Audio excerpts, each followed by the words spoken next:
కాలం నుంచి తరతరాలుగా మన చెమటలను నెత్తురును పీల్చుకుంటున్నటువంటి దోపిడీ వర్గాలే మళ్ళీ రేపు అధికారంలోకి వచ్చి మన మీద భుజాల ఎక్కి సవాలు చేస్తాయి. ఆ సవాలుని ఆమోదించడానికి గల తెలంగాణ ప్రజలు ఆనాటి సాయుధ పోరాటం నుంచి, దాని తర్వాత మొదలైనటువంటి ప్రత్యేక తెలంగాణ పోరాటం నుంచి, రెండవ దశ తెలంగాణ ఉద్యమంలో బెల్లంత నుంచి మొదలు పెట్టుకుంటే ఒలిపెంట వెంకటేశ్వరంలో అమర్తం చెందిన అందుకొరకు కాదు, మన విముక్తి చెందేందుకు మనం త్యాగాలు చేసినాం. మన ముందు తరం త్యాగం చేసింది మన విముక్తి కోసం కాబట్టి మన విముక్తి కోసం మనం కూడా త్యాగానికి సిద్ధపడి ప్రజలకు స్పష్టంగా మన రాజకీయ అవగాహన చెప్పాలి. వాళ్ళకు నిజమైనటువంటి మార్గం చూపించాల్సినటువంటి అవసరం ఉన్నది. నిజం నిప్పు లాంటిది, తప్పకుండా మన మార్గంలోకి ప్రజలు ప్రయాణిస్తారు. మనం చెప్తున్నటువంటి మాటలు మాత్రం ఒక్కొక్కటి వాస్తవాలు అవుతూ మనం ఇస్తున్న న్యాయాలు భౌతిక శక్తిగా మారుతూ చరిత్రలో రుజువు చేసినాయి. ఉద్యమం ద్వారా తెలంగాణ వస్తుంది మాట్లాడినప్పుడు రాజకీయ పార్టీలు పక్కపక్క నవ్వినాయి. ఈ మధ్యతరగతి మేధావులు మౌనం ఉంచిండ్రు. కానీ ఇవాళ మొదయాస్కి నుంచి మొదలు పెట్టుకుంటే కేసీఆర్ దాకా ఉద్యమ మార్గం అంటున్నారు.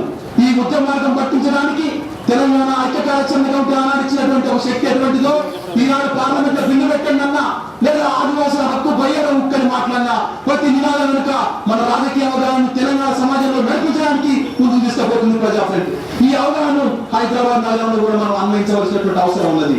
హైదరాబాద్ నగరం ఫర్ హైదరాబాద్ ఫర్ తెలంగాణ తప్ప ఇక్కడ ఉండేటువంటి బతకడానికి వచ్చినటువంటి వారికి బతికేటువంటి స్థానం కల్పిస్తాం కానీ ఆధిపత్యం చెల్లాయించాలని చూస్తే ఊరుకునేది లేదని చెప్పి స్పష్టం చేయాల్సిన అవసరం. తెలంగాణ ఉద్యమం ఏనాడు స్పష్టం చేసింది, పొట్ట కూటు కోసం వచ్చినటువంటి వారి మీద మా పోరాటం లేదు, పొట్ట కొట్టడం కోసం వచ్చినటువంటి వారి మీద మా పోరాటం ఉంది అని చెప్పి మాకు స్పష్టం చేసింది. చరిత్రలో ఈ సూత్రాల మీద, ఈ తాత్విక పునాది మీద మన పోరాటం నడిచింది. ఆంధ్ర ప్రాంతంలో ఉన్న రాజకీయ నాయకులు మనం రెచ్చగొట్టి తెలంగాణ ప్రాంతంలో ఉన్నటువంటి యువతలు ఖచ్చితంగా మిగిలిపోతున్నటువంటి వాళ్ళని వాళ్ళ చేత దాడులు చేయించి ఈ దాడులను చూపించి తెలంగాణ అడ్డుకోవాలని చూసేటువంటి ఒక కుట్ర కూడా చేస్తున్నారు. తెలంగాణ ఉద్యమం సీమాంధ్ర పెట్టుబడిదారులకు వ్యతిరేకమైనటువంటిది కానీ సీమాంధ్ర ప్రజలకు వ్యతిరేకత అని చెప్పి అనేక సార్లు మనం చెప్పినాం. అందుకొరకే కాళోజీ నారాయణ చెప్పినట్టుగా ఇవాళ 100 సంవత్సరాలు నిండిన కాళోజీకి చాలా రిలవెంట్ ఉంది. తెలంగాణ ప్రాంతీయులు దోపిడీ చేస్తున్నటువంటి దానికి తెలంగాణ ప్రజాఫ్రంట్ సమాధానం చెప్పవలసినటువంటి అవసరం ఉన్నది.